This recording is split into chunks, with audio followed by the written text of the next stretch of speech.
Early in the morning, spectators were already streaming into the arena. The show began with the Pompa, a procession of gladiators who entered through the Porta Triumphalis, the main entrance in the west. Among them were people who had been condemned to death. Tablets with inscriptions told of their crimes. The staged animal hunts, the venationes, took place during the morning. On one occasion, the fighters slaughtered up to 5,000 animals on a single day. Lions, tigers, panthers, leopards, elephants, even rhinoceroses were among the exotic animals from faraway lands that were killed here to entertain the crowds. But the menagerie also included animals like bulls, bears, boar, and stags from northern regions of the empire. It was a precise map of Roman expansion. One legacy of the wild beast hunts is the variety of plant species that grow in the arena to this day. Over the centuries, the seeds brought by the animals from around the empire were able to propagate in the mild Roman climate.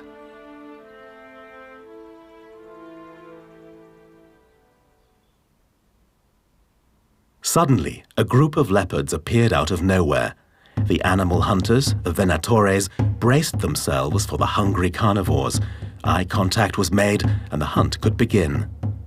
The idea was to give the two sides equal chances. Sharp claws and powerful fangs were matched by lance and shield. As a special thrill for the viewers, some of the humans had to fight in the nude. The venatores were recruited from the ranks of slaves and prisoners. They were not as well respected as the gladiators, but, like them, they risked their lives in the arena. But not only were humans pitted against beasts, often the animals were set at each other. Elephants against bulls, lions against horses, or panthers against goats. The demand for wild animals was immense, and bringing them to Rome cost vast sums. The governors of the North African provinces had great difficulty in filling the orders. The most sought-after animals were lions and leopards. Hunters set traps for the great cats, luring them with gazelles, sheep, or goats. Once they ended up in the fenced-in area with the net, the chasers stabbed at them with lances. The only escape route into the wooden crate became their doom.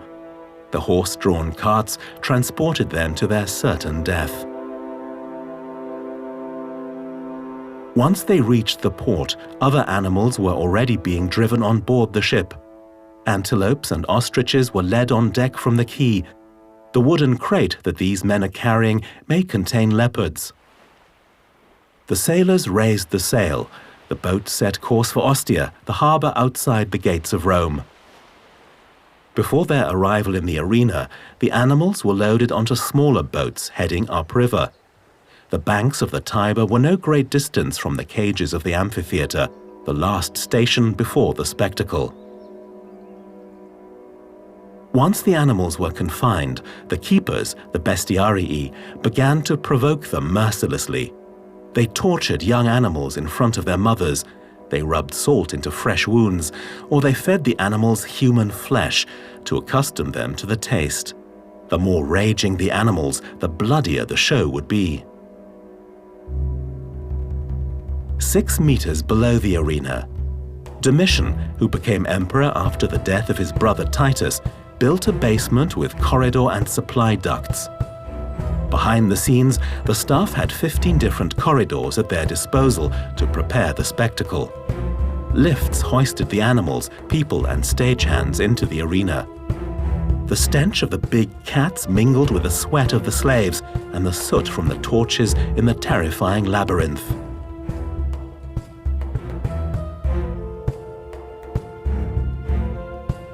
These metal clamps held the posts that supported the lifts. The slaves pulled the ropes on the wooden winches. Initially, there were 28 lifts, and 224 men were needed to send up the animals simultaneously. Later, there were reportedly 60 lifts in operation. The excited leopards entered the arena via trapdoors. The deadly games could begin.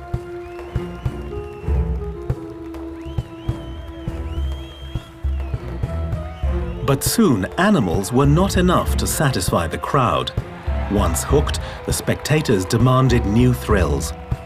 Roman courts began to pronounce a horrific sentence on agitators, arsonists, and criminals, damnatio ad bestias, death by beasts of prey.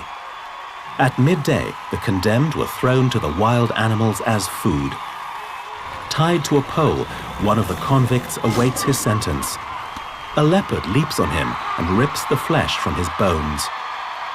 To make them more entertaining, such scenes were sometimes built into narratives from mythology. The imagination of the Romans seemed boundless. Deus ex machina was the term for the sudden appearance of a god in the ancient Greek theatre. This special effect was achieved with the help of a simple crane. By contrast, the Roman emperors had entire worlds staged for the populace. The sophisticated stage technology in the basement ensured that the audience would be captivated. And not only animals were hoisted into the arena, entire stage sets mounted on platforms were lifted for epic scenes. Such as the well-known legend of Orpheus, who tamed wild beasts with the sound of his lyre. In this reality show of the ancient world, a prisoner was dressed up and sent into the arena to charm the animals with sweet song. But there he lay, mauled by hideous bears. This thing alone went against the myth. That was how Marshall described the inevitable real-life outcome.